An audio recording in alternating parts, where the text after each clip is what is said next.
नमस्कार. आपण हिवाळ्यात किंवा थंडीत हातमोजे घालून मोबाईल वापरायचा प्रयत्न केला आहे का? आणि स्क्रीन काही केल्या काम करत नाही, बरोबर ना?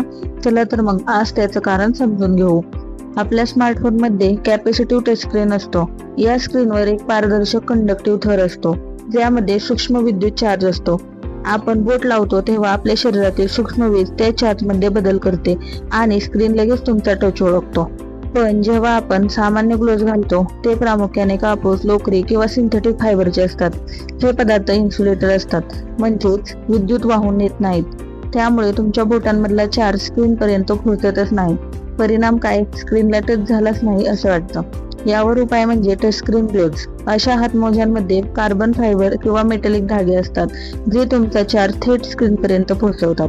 तर पुढच्या वेळी हिवाळ्यात मोबाईल वापरताना टच न चालल्यास लक्षात ठेवा, दोष मोबाईलचा नाही तर तुमच्या ग्लोव्हचा आहे. हा व्हिडिओ आवडला असेल तर लाईक, शेअर, सबस्क्राईब करा आणि अजून अशी माहिती जाणून घेण्यासाठी फॉलो करा. थँक्यू.